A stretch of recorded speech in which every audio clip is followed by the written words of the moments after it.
Ya estamos grabando. Entonces, este es el auxiliar 8. Como les decía, vamos a hacer una pausa en nuestro estudio de la EDP y series de Fourier y vamos a volver al tema anterior porque la próxima semana tienen control de esto. Entonces, vamos a repasar como las cosas que son importantes en cálculo vectorial, que es el primer capítulo del curso. Y entonces comencemos con la P1. Dice, al intersectar la esfera de ecuación de acá, ya nos dicen que es una esfera y un paraboloide, tenemos dos superficies. Dado por esta ecuación, se obtienen dos curvas disjuntas. Lo primero que nos piden es demostrar que ambas curvas son circunferencias. ¿Ya? Entonces, vamos a hacer eso. Después vamos a seguir leyendo. Entonces, nos dan dos curvas, que son, entonces tenemos x cuadrado más y cuadrado. No me acuerdo qué seguía. Era esto de acá. Z cuadrado menos 2z igual a 3. Más z cuadrado menos 2 veces z igual a 3. Entonces, bueno, nos dicen que esto es una circunferencia, pero la vamos a dejar de una manera un poco más, que parezca más circunferencia aún. O sea, no sé qué, es medio ambiguo lo que estoy diciendo, pero lo que quiero hacer en el fondo es dejar suma de cuadrados, porque aquí tengo un cuadrado, aquí tengo un cuadrado, pero aquí no tengo un cuadrado, tengo algo que se parece a un cuadrado, pero no es exactamente. Entonces, vamos a hacer lo siguiente, vamos a decir que z cuadrado menos 2z, vamos a completar el cuadrado en el fondo. Entonces, esto de aquí es lo mismo que z menos 1 al cuadrado, porque esto de aquí, ¿no es cierto? Uno sabe que ese cuadrado es z cuadrado menos 2 veces z más 1, ¿no es cierto? Y como ese 1 no está a la izquierda, lo resto. Menos 1, menos 1. Entonces, esta va a ser la parte que nos va a servir para completar de alguna forma el cuadrado. Entonces, la ecuación se va a transformar en la siguiente. X cuadrado más y cuadrado más z menos 1 al cuadrado igual a, bueno, aquí le falta el menos 1, ¿no es cierto? Menos 1 igual a 3. Entonces, si ese menos 1 lo paso para el otro lado, me va a quedar igual a 4, o si ustedes quieren, 2 al cuadrado. Entonces, ahí queda más en la forma de una circunferencia. De esta manera yo puedo interpretar que esto es perdón, no una circunferencia, una esfera, la superficie de una esfera de radio 2. ¿Ya? Ahora, ¿qué es lo que hace esta cosa de acá, ¿no es cierto? El menos 1 en el z. ¿Qué es lo que hace? ¿Alguien sabe qué es lo que hace ese menos 1?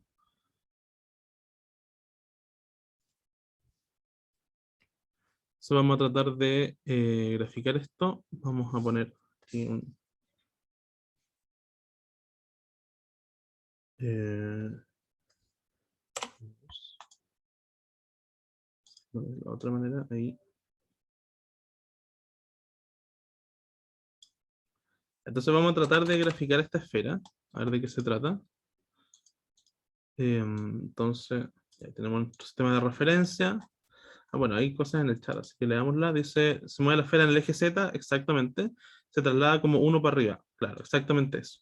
Entonces, la esfera está centrada en el eje Z, pero se mueve justamente en el eje Z. Entonces, ese sería un intento de esfera, ¿no es cierto? Vamos a tratar de hacer eso. Entonces, vamos a dejarla más esférica ahí. Entonces, típicamente una esfera centrada estaría por ahí, la vamos a desplazar un poco hacia arriba, en el eje Z. Bueno, no tanto. Ahí. Entonces, si nos definimos estos ejes, X para allá, Y y para arriba Z, como siempre. Entonces, ¿qué es lo que pasa? Que el ecuador de la esfera, lo vamos a hacer un poco mejor. Bueno, quizás podría hacerlo con con esta misma cosa. A ver si funciona.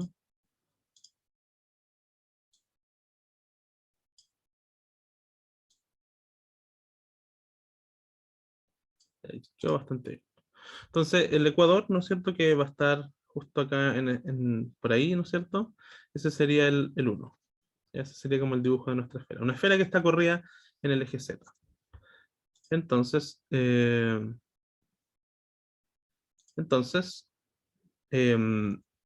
ahí tenemos nuestra esfera. Y ahora vamos a ver la otra superficie que nos dan. Que, bueno, esto lo voy a cerrar nomás.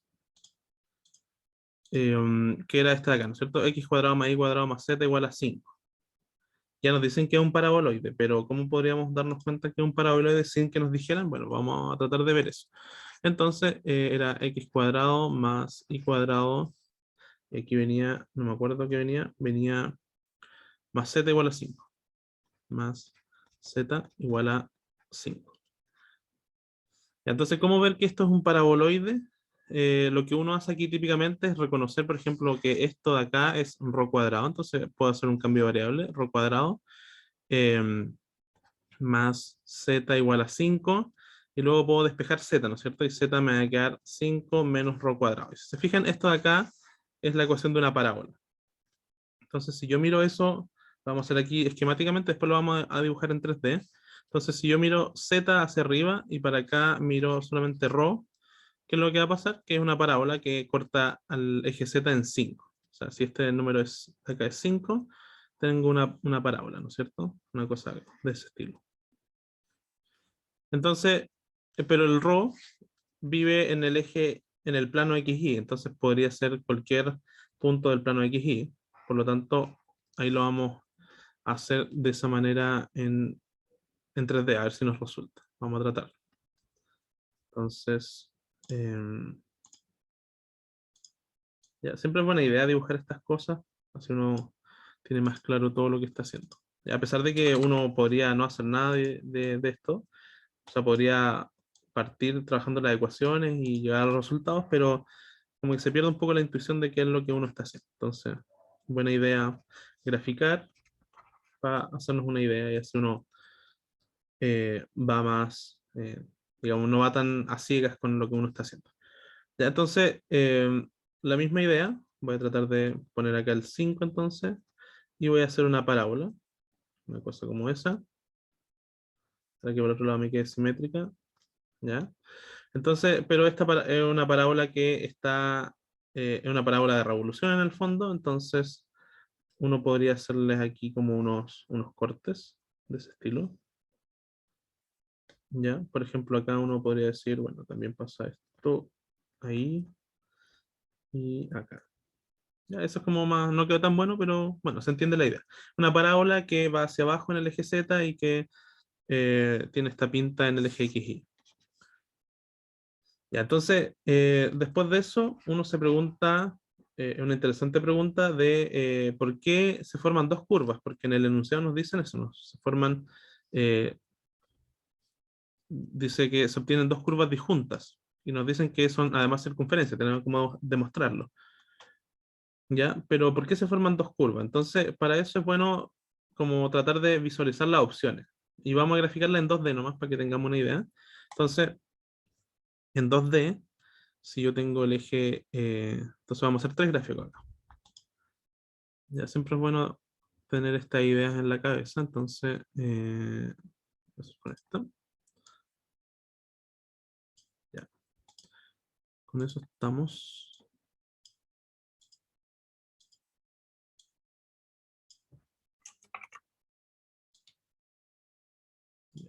Tres dibujos, entonces. Ya, lo vamos a checar un poquito.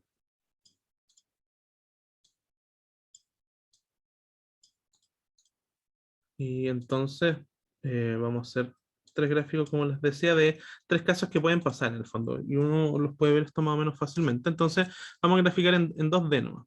¿Ya? Entonces vamos a hacer para acá el eje Z, para acá el eje ρ, para acá el eje Z, para acá el eje ρ, para acá el eje Z y para acá el eje ρ. Entonces, ¿qué es lo que puede pasar? ¿No es cierto? Si yo tengo mi parábola, ¿no es cierto?, hacia acá, mi paraboloide, va a haber un caso en donde mi esfera va a ser tan chica que en el fondo mi parábola no la va a ver, ¿ya? Entonces, en ese caso, nosotros no tenemos em, intersección, ¿no es cierto? Ahí la parábola está como rodeando la circunferencia, no hay intersección. Luego uno tiene el caso, por ejemplo, este caso de acá, donde la parábola parte, por ejemplo, por aquí, Y en ese caso tendríamos una intersección, ¿no es cierto? Que sería justamente esta de acá. Bueno, quizás podría hacerla en otro color para que se cache la intersección. Podría hacerla en azul. Entonces esa sería la intersección de ambas curvas. Ya, y luego tenemos el caso que idealmente nos gustaría tener en este momento, porque nos dicen que eso es lo que pasa, que sería algo como esto, ¿no es cierto? Cuando la parábola sale por acá arriba, ¿no es cierto? Y se encuentra dos veces con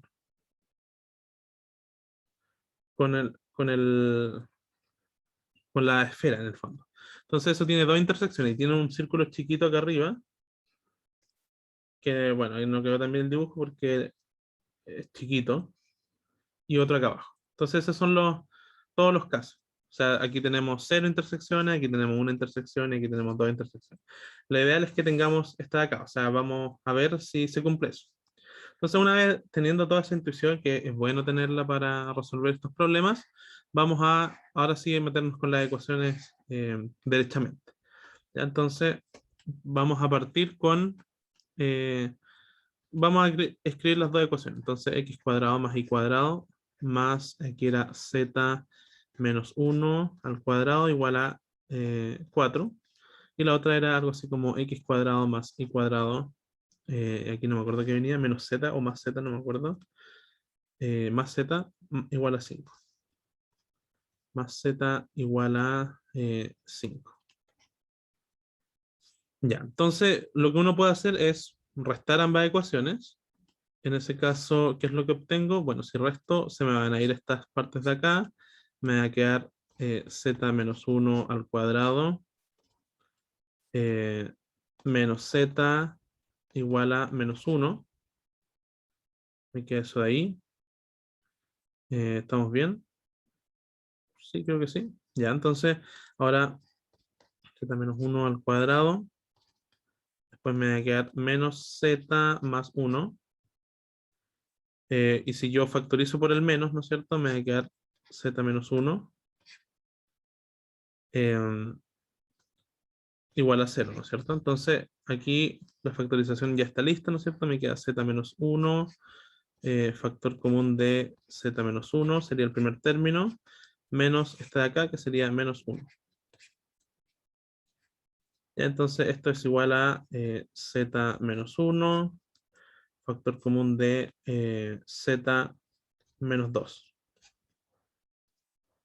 ¿Sí? ¿Estamos de acuerdo? Entonces, lo que me dice esto es que hay dos intersecciones, y eso está bien, ¿no es cierto? Porque se van a formar círculos en dos alturas distintas, en z igual a 1 y en z igual a 2. Entonces, vamos a definir z1 como 1 y el z2 como 2. Ya, entonces tenemos efectivamente dos soluciones de intersección.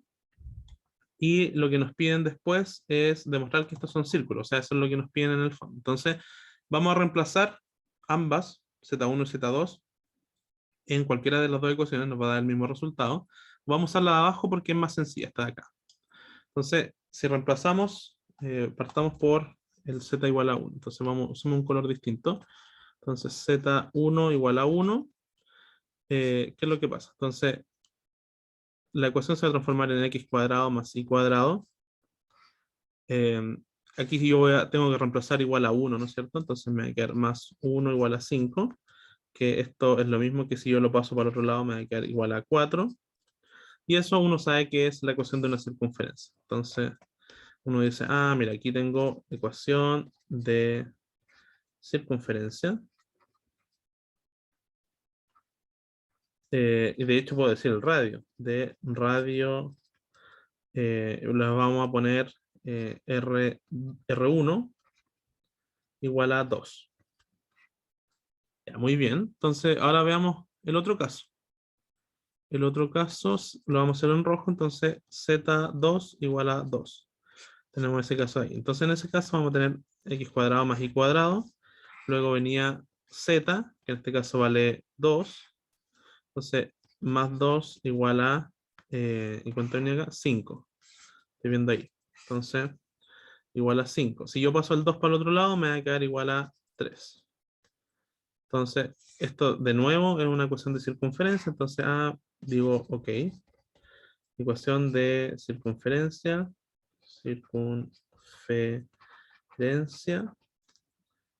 de radio R2 igual a, ¿cuánto sería el radio? Aquí, raíz de 3.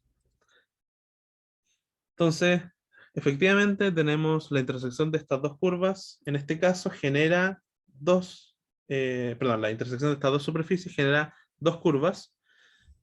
Una ecuación de la circunferencia de radio 2 y otra circunferencia de radio raíz de 3. O sea, demostramos de alguna manera que ambas curvas son circunferencias y calculamos sus radios, de hecho.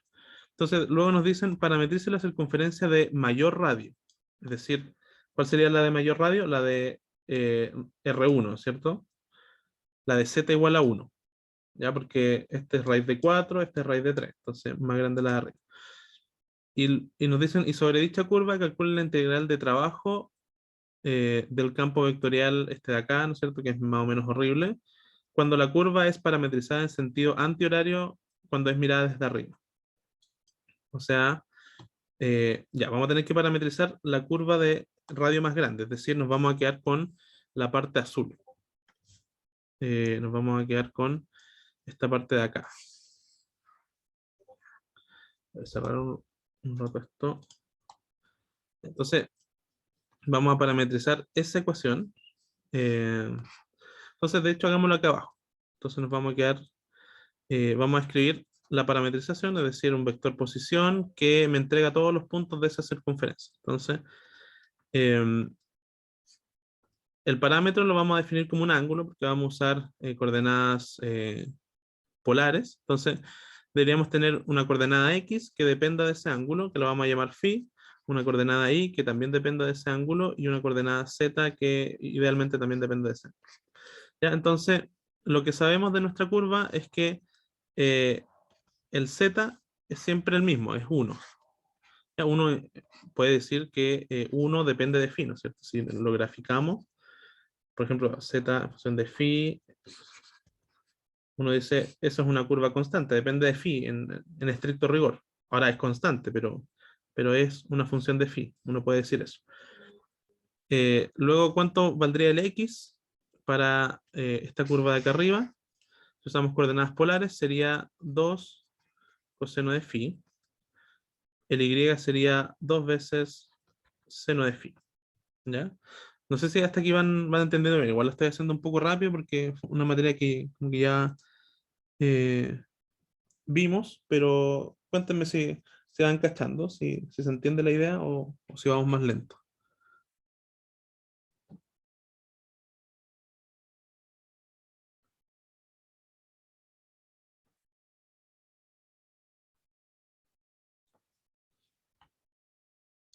Ya dicen, ¿vamos bien? Ya. Entonces, si vamos bien, vamos a continuar entonces lo que necesitamos, ¿no es cierto? Porque nos piden la integral de trabajo. La integral de trabajo, en el fondo, lo vamos a anotar acá, ya vamos a definir entonces una curva, ¿no es cierto? Que va a ser, esa es la parametrización, y lo que necesitamos calcular es la integral de trabajo sobre esa curva, es decir, f.dr. Entonces necesitamos el dr, y luego el f evaluado en esa curva. Entonces, vamos paso a paso. Ya tenemos el R, ahora podemos calcular el DR, y eso lo podemos calcular directamente de nuestra parametrización. Sería eh, menos 2 veces seno de phi. Aquí sería, estoy derivando con respecto a phi, entonces aquí sería 2 veces coseno de phi, la derivada de 1 es 0, entonces 0, y de phi. ¿Ya? Hola, Hola. disculpa, hay una pregunta en el chat que dice si podrías revertir por qué elegimos a phi como parámetro para parametrizar Ya, la sí, súper. diferencia. Entonces, la circunferencia, porque si nosotros, bueno, podemos volver a los dibujos. En el fondo, lo que tenemos, nuestra situación es esta cosa de acá, ¿no es cierto? Y estamos parametrizando la circunferencia más grande, que sería en este caso esa de ahí, ¿no es cierto? Ahora, si yo estoy en el eje Z-ρ, si yo eso lo miro desde arriba, como nos dicen en el enunciado, lo que yo voy a ver es el eje YX. algo así, YX, y voy a ver una circunferencia de este estilo. ¿Ya? Entonces, ¿cómo la parametrizo? Bueno, yo puedo escoger este ángulo, como por decir algo. También podría elegir, bueno, este es un nombre nomás, como que uno también lo puede llamar T, solo que el T como que uno lo asocia al tiempo, entonces por eso le pongo phi, para representar ese ángulo, para que tenga una representación como geométrica. Y luego este radio va a ser el radio del círculo, que en el caso azul, ¿no es cierto?, es 2. Sería 2 al cuadrado. Entonces, ese radio es 2, me doy ese ángulo phi, y de esa manera yo digo, mirando desde arriba del círculo, que x es igual siempre a 2 por coseno de phi, y que y va a ser 2 veces seno de phi. ¿Ya? ¿Se entiende mejor? ¿Queda más clara la idea? ¿O todavía no? Sí, ahí ya cacharon. Ya, súper. Estamos bien. Buenísimo. Ya, entonces, ya tenemos el DR. Ahora vamos a tener que trabajar con el campo. Entonces, volvamos a ver qué es lo que era el campo. El campo es una cuestión horrible, pero nada que hacerle. O sea, tenemos que darle para adelante. Lo que vamos a hacer es copiarlo. A ver si lo puedo copiar. Entonces, hoy no. Ya, no quería hacer eso. A ver. Otro intento.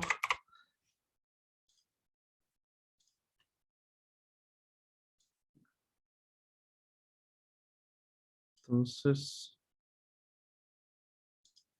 lo llevamos para acá.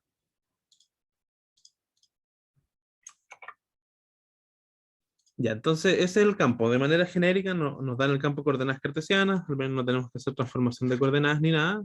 Entonces aquí voy a poner de nuevo el R para recordar nomás que esto era R, no, era 2 veces coseno de phi.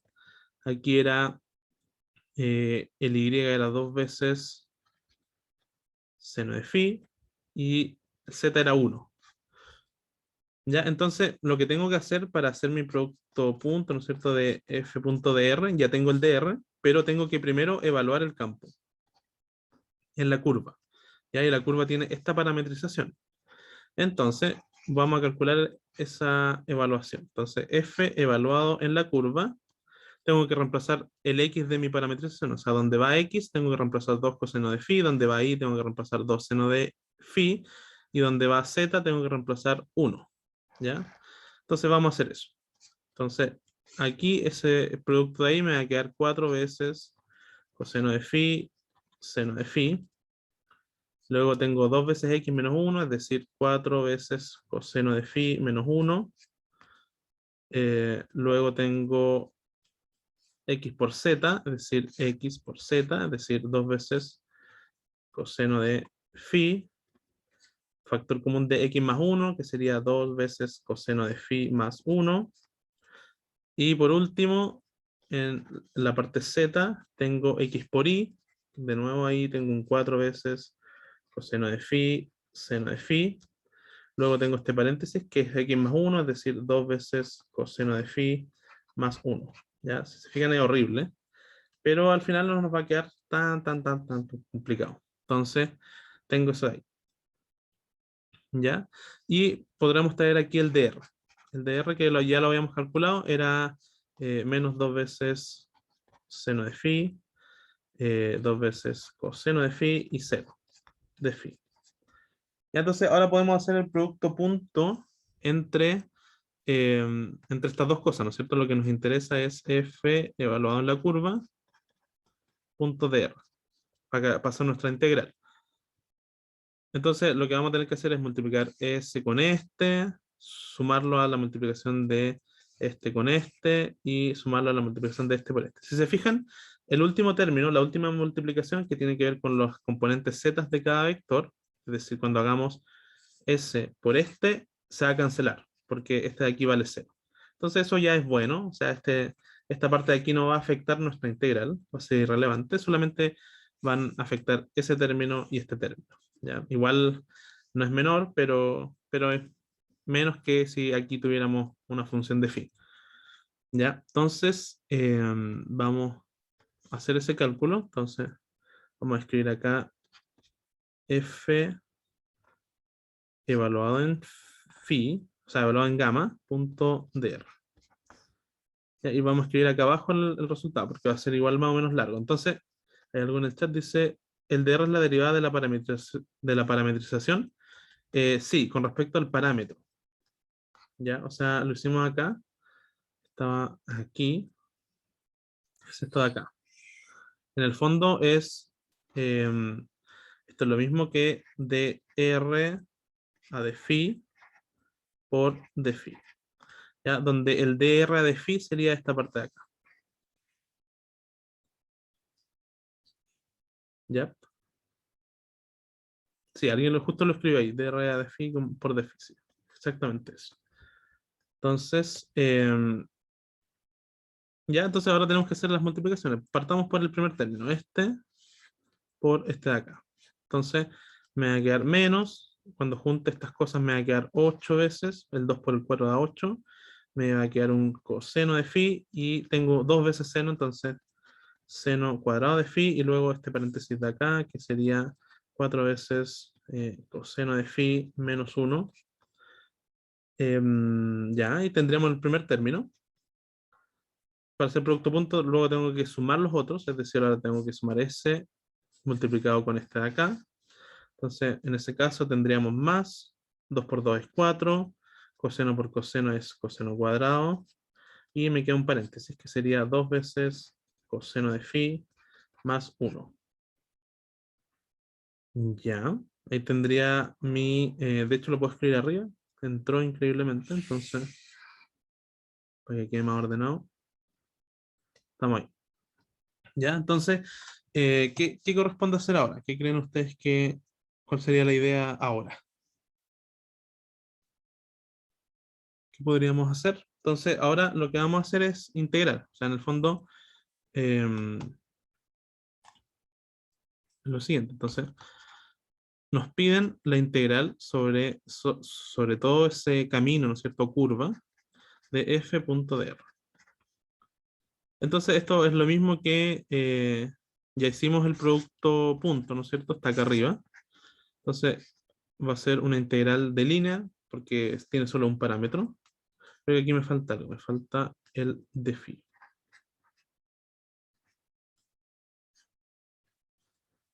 Ya, entonces ya hicimos esta parte. Entonces simplemente es copiarla acá. Me va a quedar menos 8 veces coseno de phi, seno cuadrado de phi, 4 coseno de phi menos 1 más 4 coseno cuadrado de phi, factor común de 2 coseno de phi más 1 de phi. Ya, y nuestro parámetro, eso lo deberíamos haber hecho antes, pero no lo hicimos. Bueno, igual lo podemos hacer ahora, tampoco es tan grave.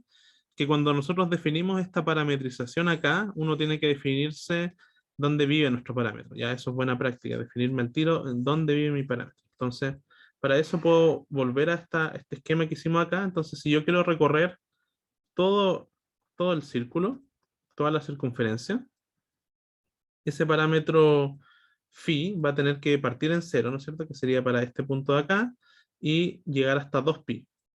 Sería cuando vuelve de nuevo hasta el último punto de la circunferencia. Entonces, ese phi va a ir desde 0 hasta 2pi.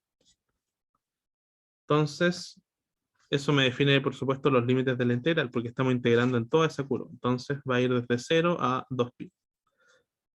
Y aquí tengo que hacer unas integrales.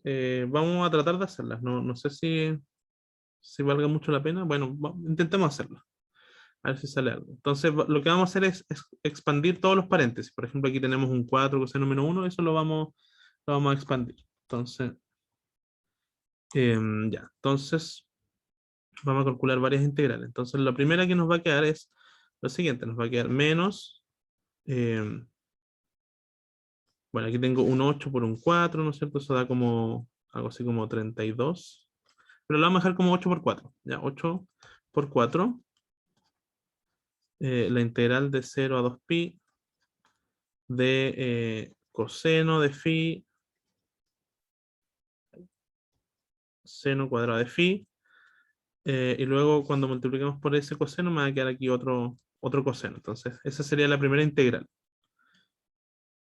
Ya luego tendremos que multiplicar por ese. Entonces, en ese caso nos va a quedar menos, menos por menos da más, así que da un más de 0 a 2pi de, ¿cuáles son los numeritos en este caso? Vamos a correr esto mejor. Entonces, tenemos 8, integral de 0 a 2pi. Y la multiplicación me va a quedar entonces coseno de phi, seno cuadrado de phi. Ya yo te puedo hacer una pregunta Dale.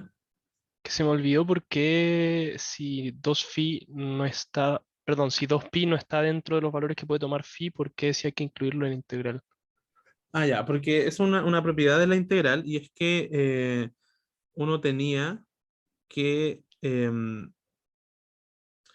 un punto nos suma en una integral. O sea, si yo tengo Ah, ya. justo el 2pi, ese punto en particular nos suma en el área, porque es un punto. Ah, por eso se llaman límites como de la Claro, integral. son los límites de integración, sí. De hecho, uno podía ver que si uno tiene una función y yo la integro, ¿no es cierto? Aquí está el eje X, aquí el eje Y, y yo la integro entre A y B.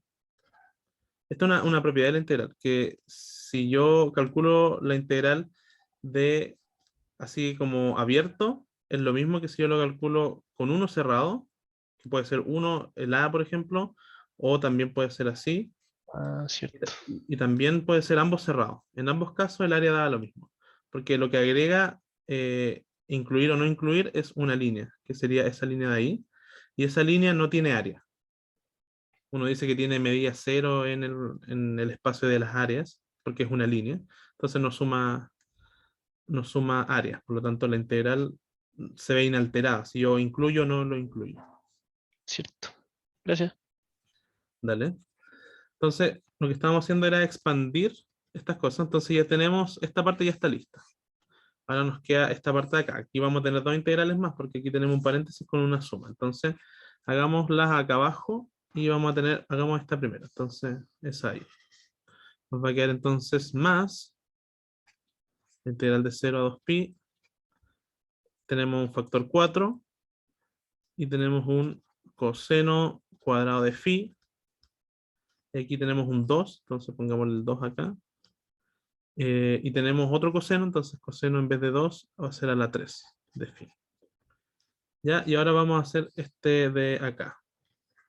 Es ahí. Entonces ese sería más, lo hacemos al tiro, entonces coseno, ya aquí sería más la integral de 0 a 2pi, tendremos un factor 4 de nuevo, y tenemos aquí simplemente coseno cuadrado de phi. Entonces tenemos que calcular toda esa integral y probablemente se hayan olvidado de cómo calcular varias de estas integrales. No sé si se acuerdan, porque todas estas tienen técnicas como distintas para calcularse. No sé si alguien se anima a dar alguna idea. Son 4 integrales. Entonces, ¿cómo calculamos cada una? Podríamos ponerle un color acá, un color a cada una. Yo, bueno, Ujú. lo que se me ocurre es que para la del coseno cuadrado de phi, hacer el cambio de variable como en ¿De vez del acá? coseno cuadrado, como el coseno. ¿Ese ahí? Y sí, sí, es ahí. Ya. ¿Y cómo haríamos eso? Como que u sea el coseno de phi. Entonces quedaría u cuadrado. U cuadrado. Ya. Ya vamos a verlo inmediatamente. Entonces, vamos a separarlas por colores. Ya como tenemos tiempo, esto en general no lo haría en el Auxiliar, pero como tenemos tiempo y esto es como parte de lo que se va a evaluar, aquí lo que vamos a hacer en esta integral de acá es sacar ese 2. Entonces, ese 2 lo vamos a sacar. Aquí me va a quedar 4 por 2. De tal manera que voy a encerrar en rojo esta integral de acá. Y por último, bueno, ya que me queda este color, ese ahí. Alguien en el chat dice coseno cuadrado de 2x. Ah, no, coseno cuadrado de x es 1 menos coseno de 2x partido en 2. Creo que es con un más, pero sí, esa es la que vamos a usar.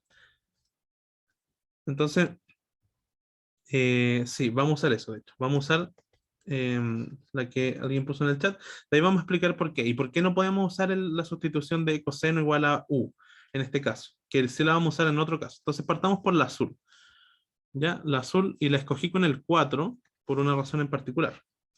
Entonces la escogí con el 4 porque vamos a hacer lo siguiente. Entonces 4 veces la integral de 0 a 2pi de coseno cuadrado de phi, seno cuadrado de phi de phi. Entonces ese 4 lo voy a introducir adentro de la integral y voy a escribirlo de la siguiente manera. Todo esto que son puros cuadrados, si se fijan, 4 es 2 al cuadrado, coseno cuadrado, seno cuadrado. Entonces voy a escribirlo de esta manera, como 2, todo eso al cuadrado. ¿Ya? Ahora, esto de aquí es una identidad, ¿no es cierto? No sé si se acuerdan de esa identidad. ¿Qué identidad es esa? ¿Cuánto da esto de acá?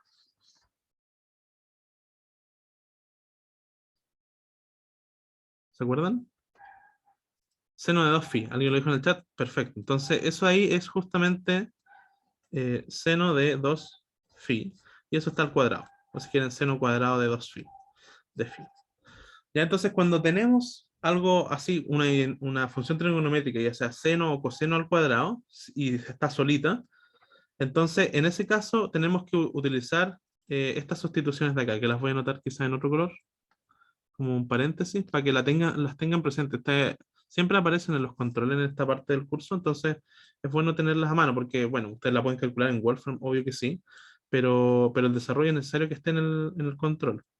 Entonces, lo voy a anotar acá. Entonces, seno de cuadrado de phi es 1 menos coseno de 2phi partido en 2 y coseno cuadrado de phi es 1 menos 1 más coseno de 2phi partido por 2.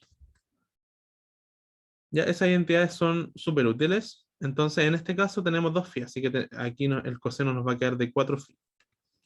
Entonces, si usamos estas identidades, en particular la de arriba, ¿no es cierto? Nos va a quedar la integral de 0 a 2pi de 1 menos coseno de 2 veces el argumento del seno. Pero aquí el argumento del seno es 2phi, entonces aquí nos va a quedar 4phi. Partido en 2. Y aquí de phi. Entonces, esta integral de acá es periódica en el intervalo 0 a 2pi, así que va a ser 0. Por lo tanto, esa integral simplemente va a ser 1 medio por 2pi, es decir, pi. Eso de ahí. Entonces ahí tenemos la primera parte. Entonces ahora vamos con la segunda, con la verde. Entonces la verde es coseno de phi seno cuadrado. Entonces la vamos a anotar acá. Vamos a tener la integral de 0 a 2pi.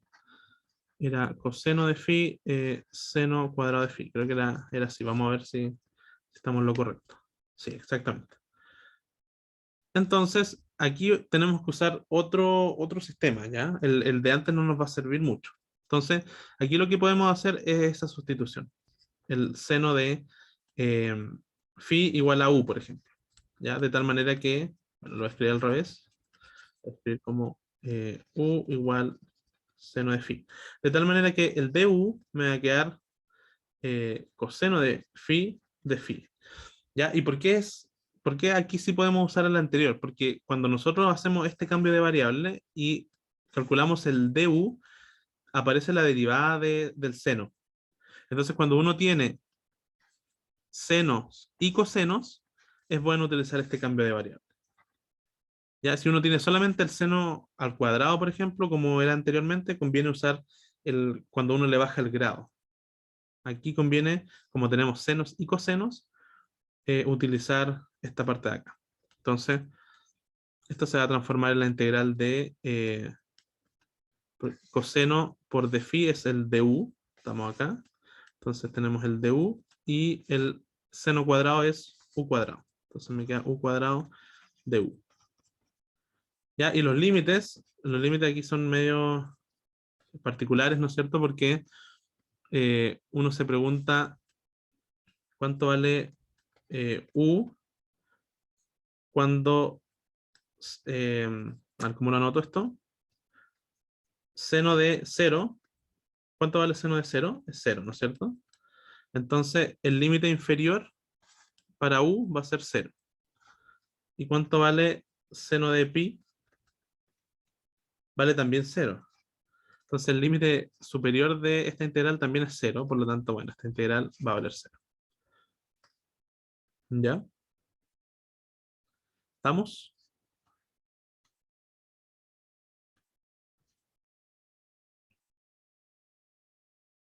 ¿Sí?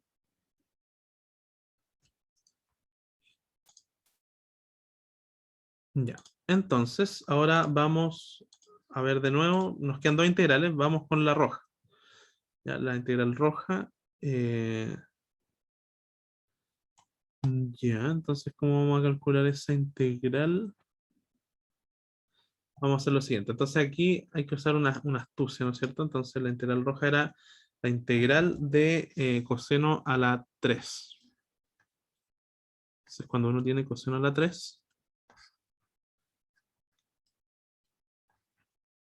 seno a la 3 de phi, de phi. Ya, entonces, ¿cómo calculamos esta de acá? ¿Habrá alguna fórmula que de coseno a la 3 me lleve a coseno simplemente, no elevado a nada?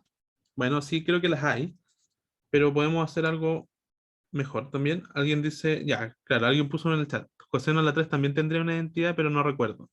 Claro, entonces esa sería una forma de hacerlo, saberse todas las identidades de coseno a la n, por ejemplo, para calcular las integrales de coseno a la n, pero uno lo que puede hacer es saberse otras identidades. Esto es lo mismo que coseno de phi por coseno al cuadrado de phi.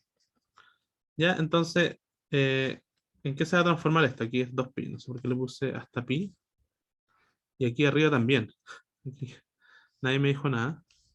Aquí es de 2pi. Bueno, coseno de pi también vale 0, pero coseno de 2pi también. Ya, ahí está bien. Entonces, lo que vamos a hacer ahora con esta es dejar el coseno de phi y el coseno cuadrado lo anotamos como 1 menos seno cuadrado de phi. Entonces, si se fijan aquí, aparece de nuevo lo mismo de arriba. O sea, tenemos combinación de senos y cosenos. Cuando hay combinación de senos y cosenos, conviene usar el cambio de variable o igual seno de phi o coseno según corresponda. Entonces aquí me falta el de phi. Y aquí de nuevo vamos a tener que du igual a coseno de phi de phi. Entonces, si se fijan, S con este forman el du. Entonces la integral, ¿no es cierto? Ya tengo el du. Y el 1 menos seno cuadrado es simplemente 1 menos u cuadrado. Entonces me va a quedar 1 menos u cuadrado du. Ya, y aquí de nuevo va a pasar lo mismo de antes, ¿no es cierto? Porque el cambio de variables, se fijan, es el mismo. Y tengo que de nuevo calcular los límites de integración. Entonces u de 0 es seno de 0. Y u de 2pi es seno de 2pi. El de arriba 0, el de abajo 0. Por lo tanto, esta integral me queda desde 0 hasta 0. O sea, esto es exactamente 0. Ya. Entonces, ahora lo que vamos a hacer es calcular la última integral, que es la gris, que es coseno cuadrado de phi. Entonces, vamos a calcular la gris, que es coseno cuadrado de phi. Entonces, la integral de 0 a 2pi de coseno cuadrado de phi. Si se fijan aquí no tengo coseno solamente, no tengo seno. Entonces voy a hacer algo que no es recomendable hacer. Por ejemplo, si yo dijera coseno de phi y calculo el du, esto me va a quedar menos seno de phi, pero yo no tengo cómo formarme ese seno de phi acá. Entonces no me va a servir tanto este cambio de variable. ¿Ya? Por eso aquí uno lo que hace es bajarle el grado. Entonces, ¿cómo le bajo el grado? Usando la identidad, ¿no es cierto? Que coseno de phi es 1 más coseno de 2 phi partido en 2. Entonces, esta es la integral de 0 a 2pi de 1 más coseno de 2 phi partido en 2 de phi. Aquí de nuevo, esta función de acá es periódica en 0 a 2pi, por lo tanto su integral va a ser 0. Y solamente va a quedar la integral de eso desde 0 a 2pi, que es un medio, por 2pi, es decir, pi. Y ahí tenemos las 4. Entonces ahora nos queda sumar simplemente. Entonces vamos a ir sumando una por una. Entonces partamos por la primera. La primera era la azul, pero aquí me falta un menos 8. Entonces un menos 8 por el resultado del azul. El resultado del azul es pi. Entonces menos 8pi. Entonces vamos a tener que... y lo que estamos calculando, por supuesto, es la integral de trabajo. Ese es nuestro objetivo. O sea, lo que estamos calculando es esto. Entonces el primero es menos 8pi. ¿Ya? Si se recuerdan, tanto la integral verde como la roja nos daban 0. Aquí está la verde, aquí está la roja. Ambas dan 0. Por lo tanto, no van a afectar el resultado. Nos vamos directamente a la gris que nos daba pi.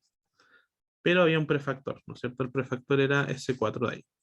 Entonces, va a ser más 4 veces el resultado del cálculo gris, es decir, 4 veces pi. Así que nos va a quedar más 4 veces pi. Y finalmente nos da entonces que nuestra integral de trabajo de f.dr nos da menos 4 veces pi. Y ahí tenemos el resultado. ¿Ya? ¿Estamos? ¿Se entendió? ¿Ya? Me di el trabajo de calcular las integrales porque a ustedes les van a pedir ese desarrollo en los controles. Y tienen como aparecen varias integrales que aparecen con seno y coseno. Entonces, para que lo tengan presente. ¿Cacharon cómo se hace?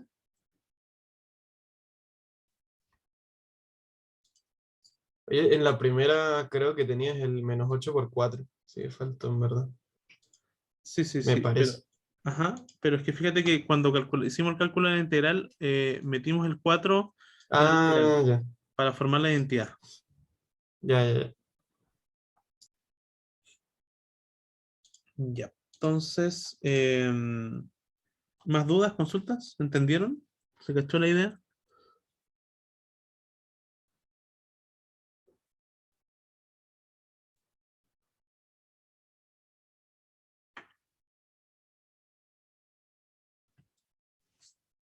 Sí, ya vamos a ver que se está entendiendo. Si tienen dudas, me van diciendo. Con eso terminamos, creo, la P1. Ya, este es un ejercicio tipo control, me parece más que razonable para un control. Los que vienen ahora no van a ser tan complejos. No sé cómo estamos. Si quieren seguir, le damos nomás o hacemos una pausa de unos 5 minutos. ¿Qué les tinca más?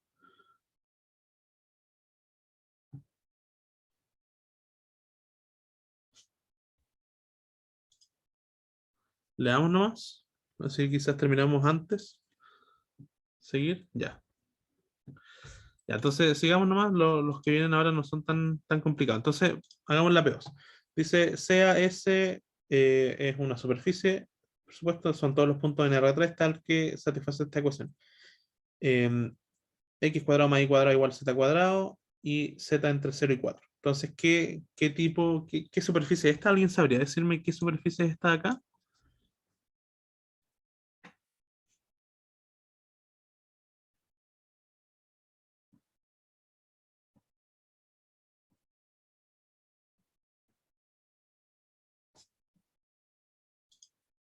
¿Una esfera? No, no es una esfera. Lo vamos a anotar, vamos a ver qué técnica podríamos determinar para ver qué tipo de estructura es. Es un cono, exactamente un cono. Pero ¿por qué es un cono? ¿Y cómo lo podríamos saber? Entonces vamos a ver eso ahora. Entonces, eh, la ecuación que rige esta superficie, ¿no es cierto? Nos dice x cuadrado más y cuadrado igual a z cuadrado. ¿Ya? Veamos, confirmemos con el enunciado. Está súper bien. X cuadrado más y cuadrado igual a z cuadrado. Entonces, y nos dicen además, bueno, es buena información anotarla esto, ¿no es cierto? Que z está entre 4 y 0. Entonces, lo que uno hace aquí cuando tiene esta estructura es bueno de repente tener esa idea de que esto es ρ cuadrado. ¿Ya? Entonces, ρ cuadrado me queda igual a z cuadrado. De tal manera que yo puedo decir más o menos sin ambigüedad que z es igual a ρ. Podría ser menos ρ también, sí, por supuesto. Entonces aquí podemos ponerle más menos ρ. Ya, entonces si yo hago de nuevo este gráfico que es súper útil de z en función de ρ, Entonces tengo dos curvas en el fondo. Z igual a ρ es una recta de pendiente 1. Una cosa así. Y Z igual a menos ρ es una curva de pendiente menos 1. Es decir, una cosa así. Y Z va hasta 4 nomás. Si tenemos aquí el 4, por ejemplo, va hasta ahí. Entonces sería esa superficie que se forma hasta esos puntos. Entonces, por eso es un cono, porque crece lineal en ese espacio, en Z y ρ. ¿Ya? Entonces después yo lo puedo extender, ¿no es cierto?, al dominio 3D. Y decir lo siguiente. Entonces lo que voy a decir es, tengo mi gráfico acá.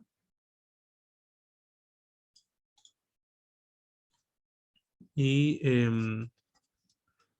buena idea siempre anotar cuáles son mis ejes. Y decir, bueno, entonces lo que voy a tener acá es una cosa de este estilo. Y el cono tiene esas cosas ahí. ¿Ya? Entonces esa es como la idea de nuestra superficie. Entonces vamos a hacer esta última como curva. Entonces supongamos que hasta aquí llega el 4. Esa sería mi superficie. ¿Ya? ¿Se cachó la idea de cómo la dibujamos?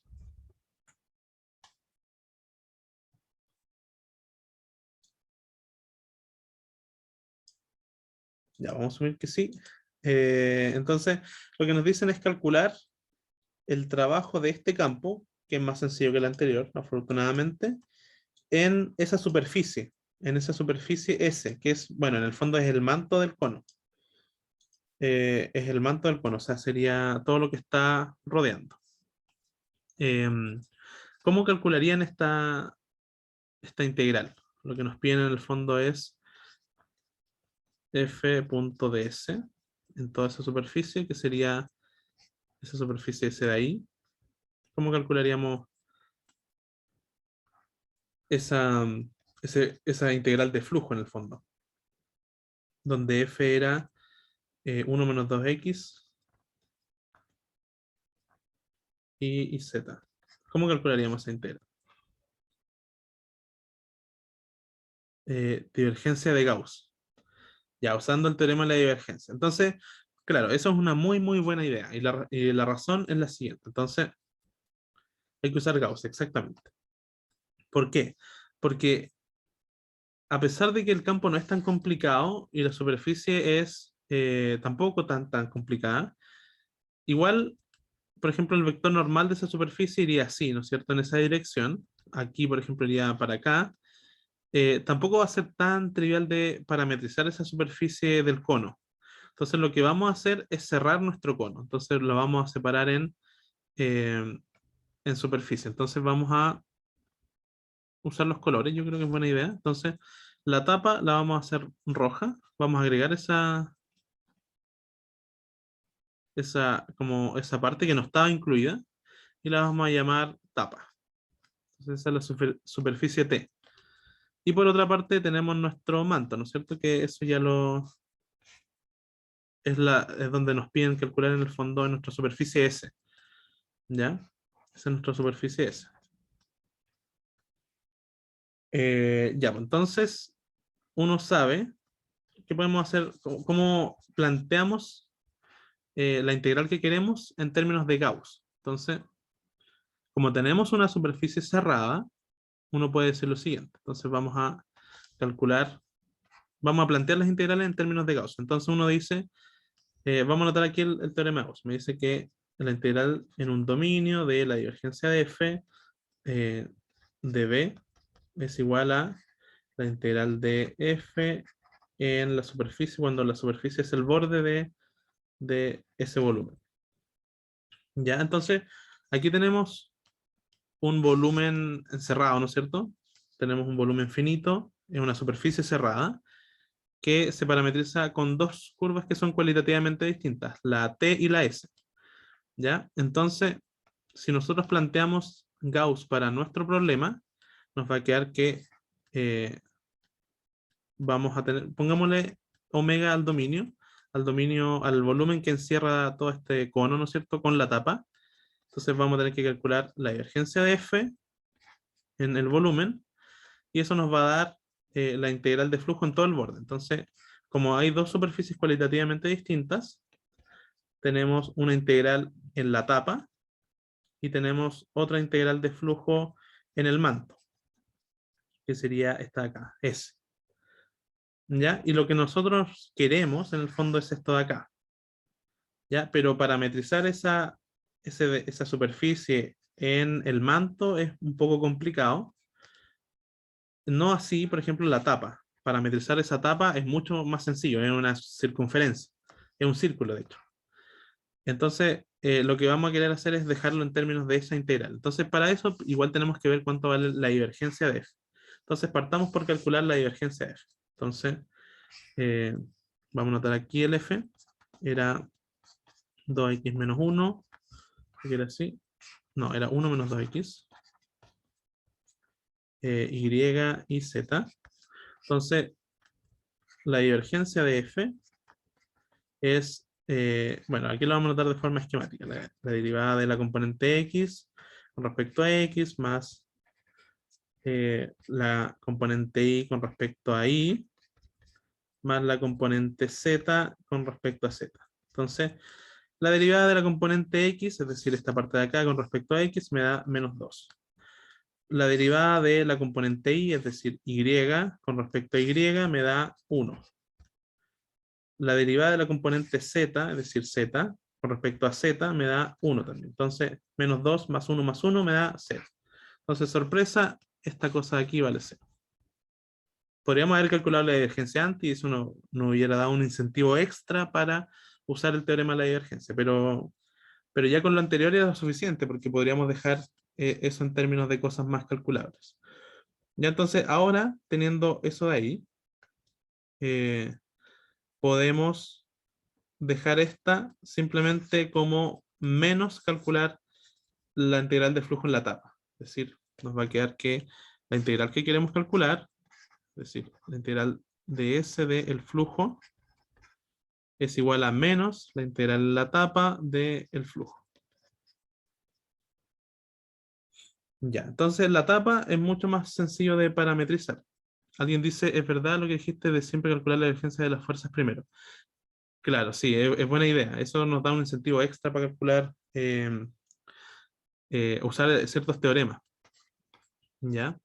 Entonces, vamos a parametrizar la tapa. Entonces, hagamos eso. Entonces, la tapa es un círculo, ¿no es cierto? Es un círculo. ¿De qué radio tiene ese círculo? ¿Alguien cacha qué radio tiene ese círculo? 2, ¿o no? 2, ¿no es cierto? Y uno lo podría ver igual en la ecuación, ¿no es cierto? Porque cuando estamos en la tapa, estamos aquí en z igual a 4. Entonces, si nos vamos a la ecuación, que es esta, inicialmente nos queda que x cuadrado más y cuadrado es igual a 4 o 2 al cuadrado. Entonces, un círculo, si yo lo miro de arriba, es un círculo que tiene radio 2. Entonces, tal como antes, podemos parametrizar la tapa.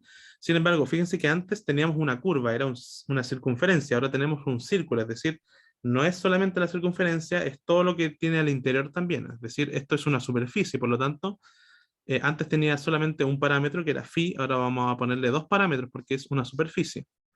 Entonces, esto se va a parametrizar como r coseno de phi. Aquí como r seno de phi y el z, ¿no es cierto? Porque nuestro círculo está en z igual a 4, ¿no es cierto? El z vale 4, porque a esa altura está la tapa. Entonces, aquí tenemos 4. ¿Ya? Y ahora sí voy a hacer como antes, o sea, no como antes de escribir acá donde está definido nuestro parámetro. Entonces, ahora sí es relevante que r va desde... podríamos usar ρ, yo creo, porque ρ ustedes lo asocian más a coordenadas cilíndricas y R lo asocian más esféricas, así que yo creo que eso va a quedar bien. Entonces, ρ va desde dónde hasta dónde. Va de 0 a 4. ¿Ya? Y phi va desde dónde hasta dónde. De 0 a 2pi. ¿Ya? Entonces, ¿qué podemos hacer ahora? Calcular, bueno, ahora podríamos calcular entonces los diferenciales de superficie, ¿no es cierto? Podríamos hacerlo de la manera formal o de la manera geométrica. No sé cuál les tinca más hacer. Como la manera derivando o de la forma geométrica. Ah, sí, alguien dice R no era de 0 hasta 2, exactamente, porque R cuadrado va de 0 a 4, entonces este va desde 0 hasta 2. Toda la razón. Súper bien. Va de 0 hasta 2. Ya, no sé de qué manera quieren parametrizar la superficie. ¿Lo hacemos derivando o lo hacemos... eh, ¿cómo les tinca más?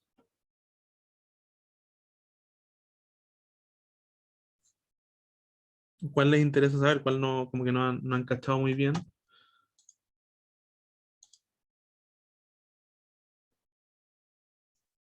Ya voy a anotar la geométrica. Si a ustedes les interesa después ver la otra o no sé, me preguntan después. Entonces, DS.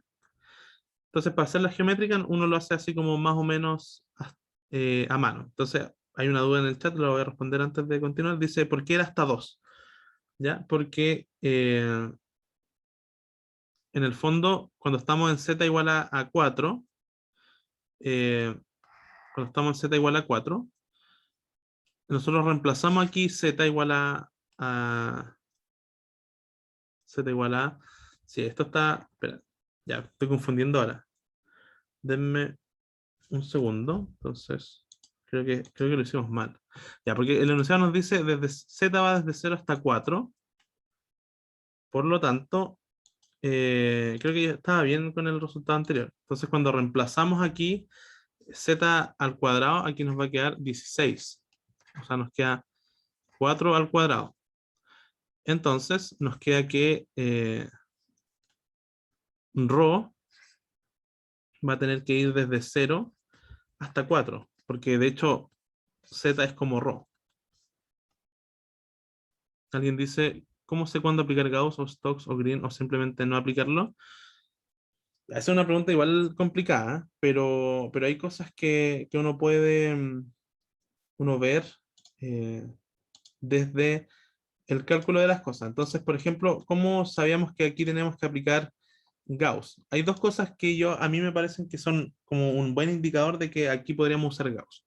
Lo primero es que cuando nosotros cerramos esta superficie, de tal manera que podemos aplicar Gauss, la integral de la tapa, parametrizar esa tapa es mucho más sencillo que parametrizar ese. ¿Ya? Eso es un argumento bastante suficiente ya para usar Gauss. Pero además hay un incentivo adicional, que es que si yo calculo la divergencia de f, la calculé acá abajo, me da 0. ¿Ya? Entonces tengo doble incentivo para usar Gauss, porque la integral de la tapa es sencilla de calcular comparada con la integral del manto, y porque la divergencia vale 0. ¿Ya? Con uno de los dos ya hubiera bastado para que yo me atreviera a usar Gauss.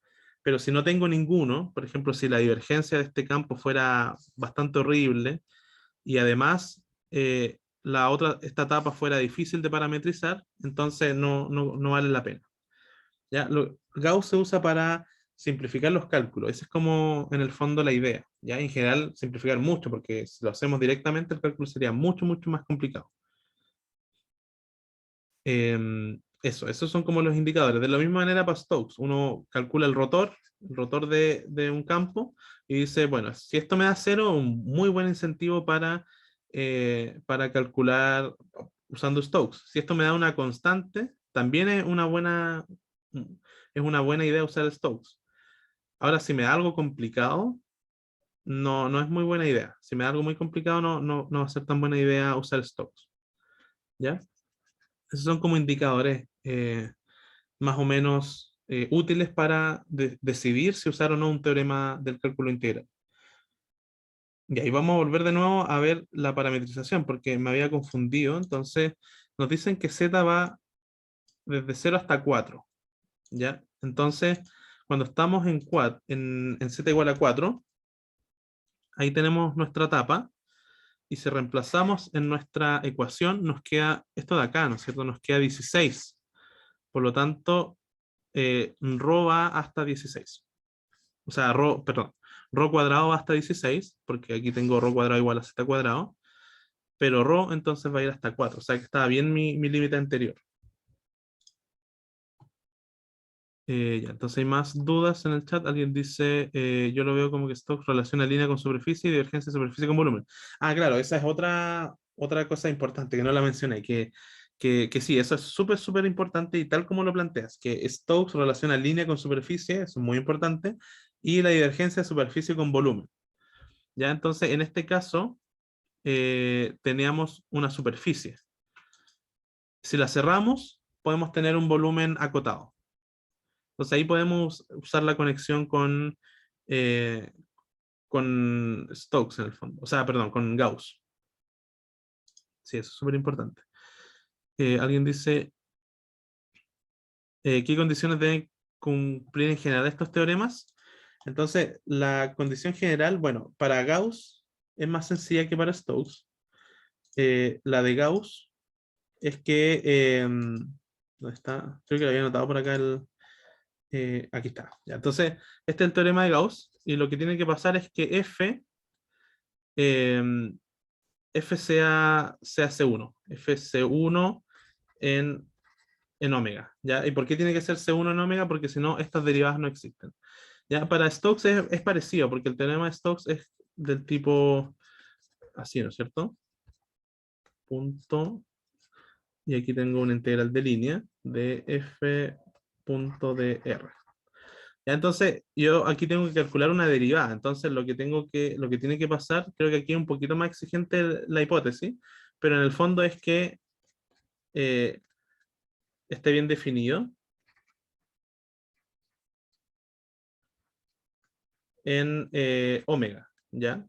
O sea, que el rotor esté bien definido acá, de tal manera que ese rotor tenga sentido. El rotor en el fondo es una derivada, entonces este campo tiene que ser derivable, continuo y tiene que cumplir una serie de cosas acá, en ese intervalo, para que yo pueda integrar. Esas son las hipótesis general de los teoremas. Eh, ya, entonces, eso. Ya, ahora, entonces, Rho iba desde 0 hasta 4. Alguien dice, en el control nos pueden... se me corrió eso, donde dice, en el control nos pueden pasar un cuerpo donde no se puede aplicar un cuerpo, supongo que es campo, ¿no?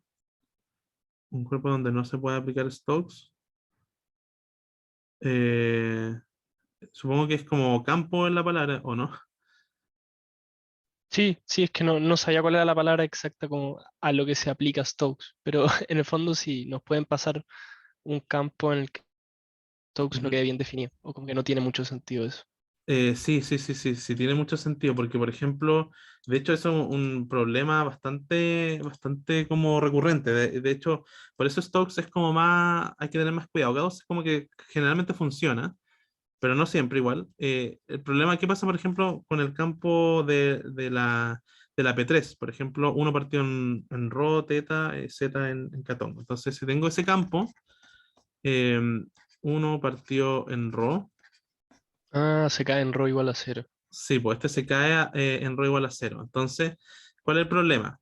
Que si yo estoy calculando en un área que involucra al origen, por ejemplo, un círculo que está centrado en el origen, aquí yo no puedo aplicar Stokes porque aquí el rotor no está bien definido.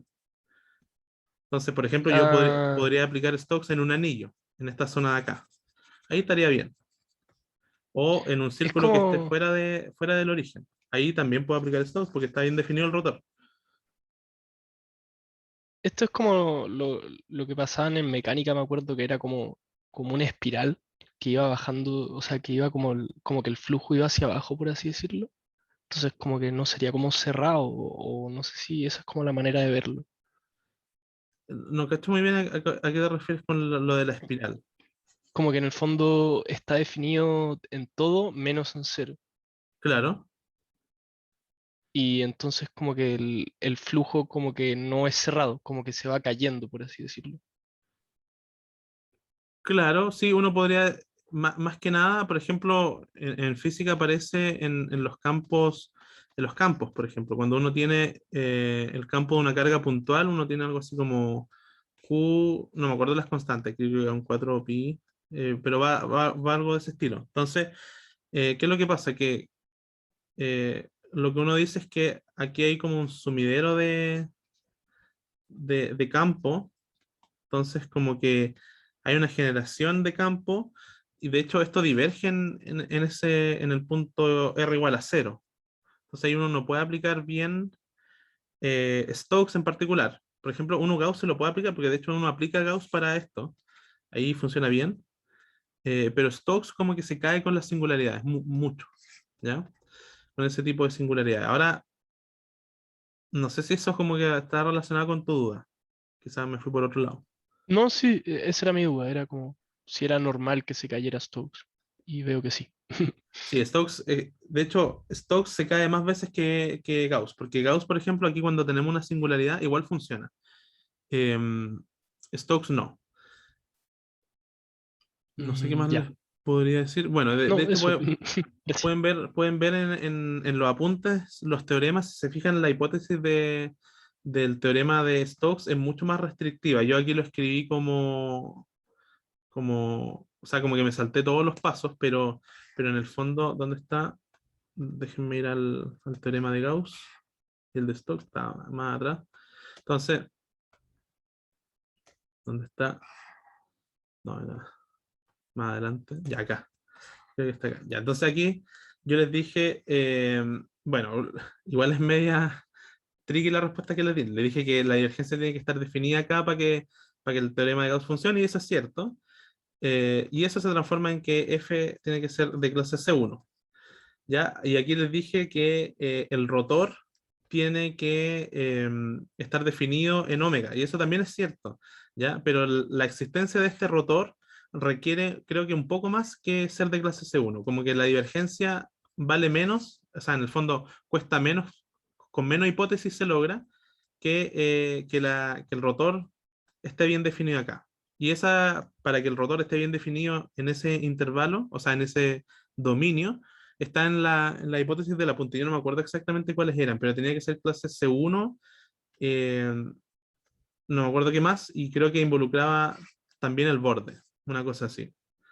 Ya lo pueden ver ahí, pero en el fondo, si esto tiene una singularidad, probablemente no va a funcionar. Y ¿Ya? si vemos que se nos va a caer Stokes, como lo que nos queda por hacer es aplicar Gauss, ¿no?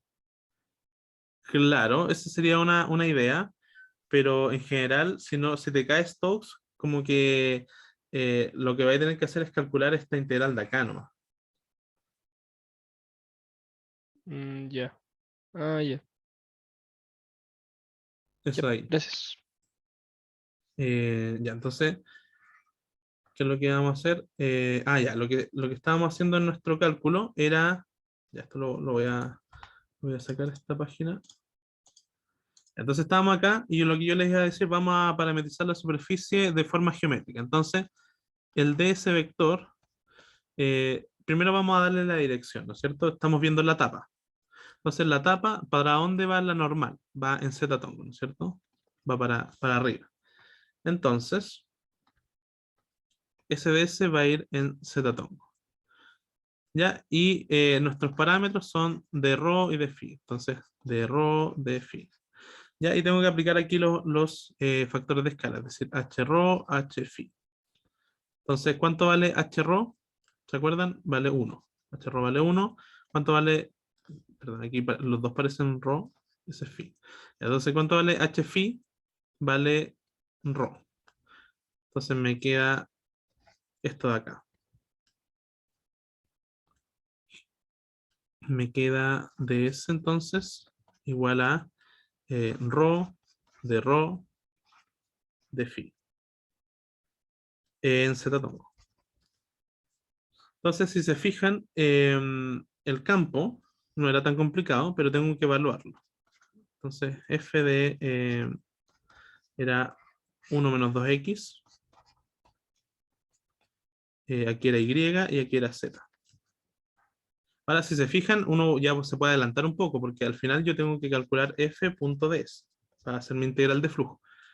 Esto solo tiene componente en z-tongo. O sea, esto también lo podría escribir así como 0, 0 y rho de phi, así, ¿no es cierto? Lo podría escribir de esa manera.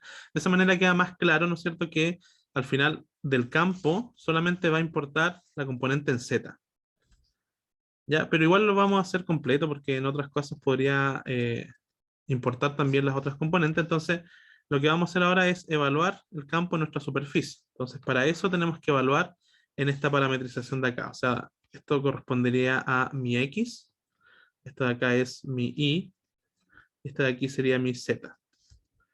Entonces, donde va X, reemplazamos rho coseno de phi, donde va Y, rho seno de phi, donde va Z, 4. Entonces, 1 menos 2 veces X, y X era rho coseno de phi. Donde va Y era rho seno de phi, y donde va Z era 4. ¿Ya? Entonces, ahora, por último, vamos a calcular ese producto. Entonces, como yo les dije, bueno, el ds solo tiene componente en z, por lo tanto estas de aquí no van a aportar. No es que se vayan a cero, sino que el producto punto las va a matar. Entonces les va a quedar simplemente s por este de acá. Uy, ¿dónde está? Es por ese ahí. Ya, entonces me va a quedar 4 veces rho de phi. Entonces, por último, y aquí estamos a un paso de terminar, si yo quiero calcular la integral de flujo de aquí, y aquí notación también, como estamos en la tapa, a esa superficie le habíamos puesto T. Entonces no voy a usar S, sino que voy a usar F evaluado en la tapa, aquí evaluado en la tapa, y mi integral entonces es en la tapa. Entonces, arriba tengo el f.ds, me va a quedar entonces una integral de superficie, por lo tanto es doble de 4 veces rho de phi. Y ahora sí, los límites de integración me los había definido antes. Entonces, para phi, los límites de integración son de 0 a 2pi, y de rho, ¿no es cierto? Habíamos tenido una confusión, pero era de 0 hasta 4. Entonces, esto me va a quedar 4 por 2pi por la integral de rho de 0 a 4. Entonces, eso me va a quedar 8 veces pi, y cuando lo evalúe, me va a quedar entonces 4 al cuadrado partido por 2. Ya con todo eso, esto al final me va a quedar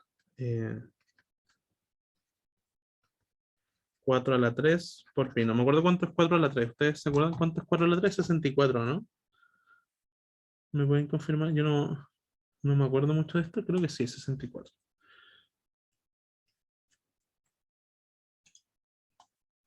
Ya, súper. Entonces, esto de aquí, entonces, finalmente, lo voy a anotar acá en la última parte que me queda. Bueno, igual tengo que anotar más, así que no sé por qué estoy haciendo esto. Pero bueno, en la tapa me va a dar 64 pi. 64 pi. 64 pi. Ahora tengo que hacer un paso más, porque eso no es lo que me pedían. Esa es la integral de la tapa. Yo quería en el manto, en la superficie S.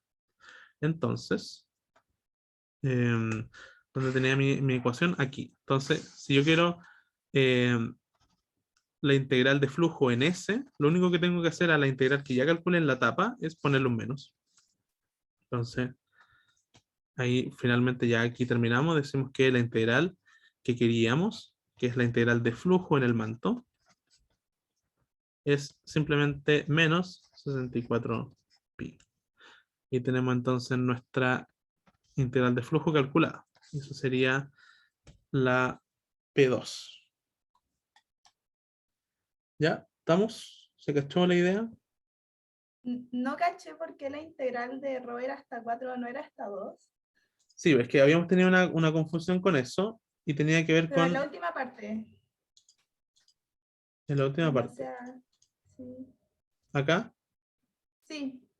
¿Por qué era hasta 4? porque el rho iba hasta 4. Si te fijas, tenemos que volver acá para ver dónde está la tapa, ¿no es cierto? La tapa está en z igual a 4. ¿Estás de acuerdo conmigo? Claro. ¿Hasta ahí? Sí. Ya, entonces la superficie inicialmente era esta de acá. Esa es la ecuación de nuestra superficie. Entonces, Ah, ya. si Creo yo que ya lo reemplazo vi. aquí, ya, si yo reemplazo 4 acá, me va a quedar x cuadrado más y cuadrado igual a 4 al cuadrado. Y esto de aquí es lo que uno llama rho cuadrado. Entonces rho va hasta 4. Bueno, muchas gracias. Ya. Entonces, con eso terminamos la prueba. No sé si tienen más dudas. Nos queda una, ya que es más cortita todavía. Creo que vamos a andar como justo en el tiempo. ¿Estamos bien hasta acá? ¿O, o quedó alguna duda? Alguien dice, pero eso sería en el manto.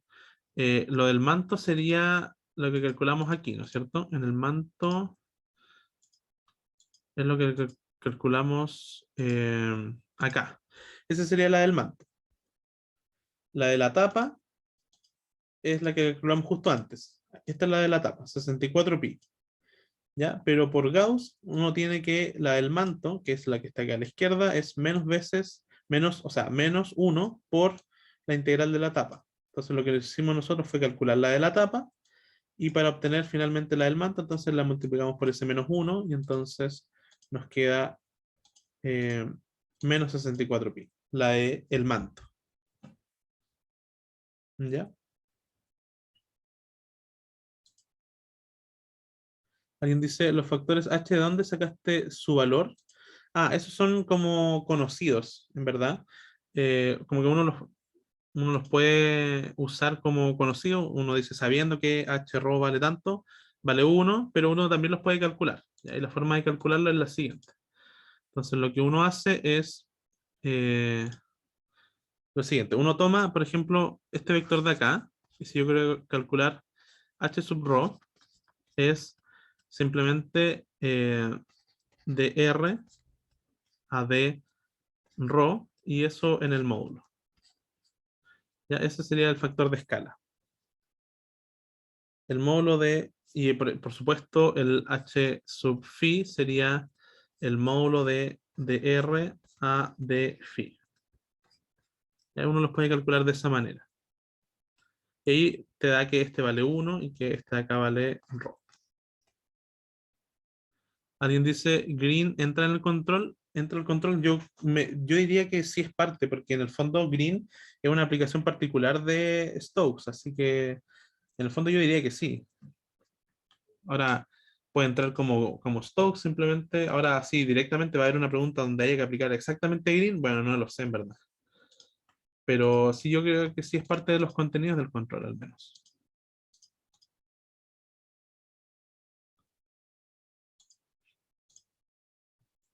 Ya, entonces ahora hagamos la última. Aquí vamos a usar unas formulillas del apunte. Entonces el apunte siempre lo tengo que descargar. Entonces, porque esto quizás están medio como olvidados con esto, pero esto era parte también de la el primer capítulo del curso, que eran los operadores diferenciales, que eran la divergencia, el rotor, ¿qué más había? El gradiente, etcétera. Entonces, ¿qué es lo que vamos a ver ahora? Cómo calcular estas cosas en coordenadas curvilíneas. Entonces vamos a hacer dos cosas, la divergencia primero y después el rotor, que están justo acá. Entonces, ya, vamos al campo. Lo hacemos rapidito. Entonces, alguien dice, ¿ese apunte vale oro? Sí, este apunte es buenísimo. De los DIM, el mío es el favorito. De hecho, como lo tengo acá al lado igual, como en impreso, es muy, muy bueno. Ya, entonces, hagamos la divergencia. Entonces, anotemos primero el campo. El campo era el siguiente. Entonces, el campo es 1 partido en rho en teta más z en z tongo. Alguien dice, el rotor es más matraquero, sigo teniendo pesadillas con el rotor de la tarea. Sí, de repente el rotor se pone medio complejo. Sí, es más matraquero porque es un producto crudo y producto crudo como que es medio horrible igual. Ya, entonces partamos con la divergencia. Entonces, primero que nada, veamos que nuestro campo está en coordenadas cilíndricas, porque nos dan ρ, nos dan θ, ¿no es cierto? Y z son parte de las coordenadas cilíndricas. Entonces uno podría decir que para hacer énfasis de eso, lo que voy a hacer es lo siguiente. Voy a decir que esto es de ρ, θ y z, y vale eso. Y además lo que voy a hacer es ponerle 0 veces, o sea, no tiene componente la dirección ρ. Ya con eso voy a calcular de mejor manera la divergencia. Entonces, usemos la fórmula de la divergencia en coordenadas cilíndricas. Entonces, para eso nos vamos ahora sí al apunte. Entonces, el apunte tiene aquí formulitas. Y me dice que en coordenadas cilíndricas, cuando uno expresa el campo de esta manera, aquí están los factores de escala que yo les decía que son conocidos. Aquí está el h θ, ¿cierto? Que es ρ, el h ρ que es 1 y el hz que también es 1. Uno puede calcular la divergencia de esa manera. Entonces vamos a copiar esta cosa.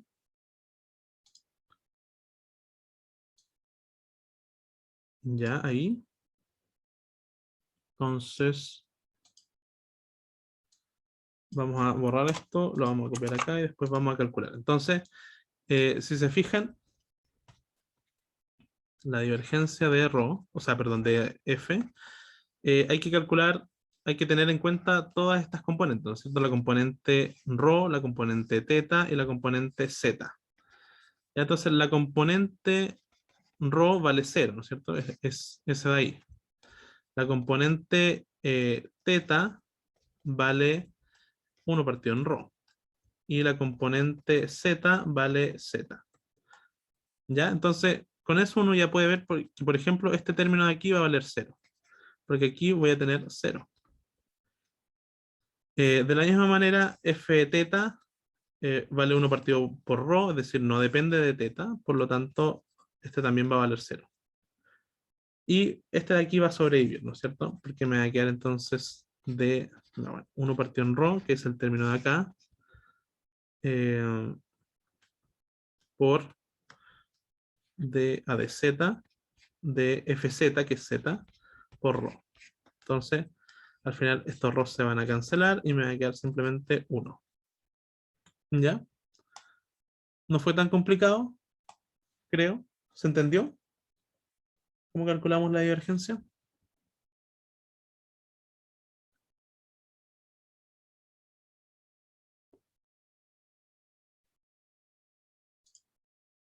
Sí, ya. Entonces ahora calculemos el rotor, que generalmente es más complicado, pero si uno tiene esta fórmula y la aplica ordenadamente, el consejo es siempre ser muy ordenado, no va a ser tan complicado. Entonces, coordenadas cilíndricas. Aquí tenemos el rotor en coordenadas cilíndricas. Podemos usar cualquiera de las dos, la del determinante o la de más abajo. A mí me gusta usar esta completa, porque de repente yo me puedo equivocar haciendo los productos en el determinante, así que esta me deja como menos ambigüedad. Ustedes pueden usar la que más les guste a ustedes. Por supuesto que sí. Entonces,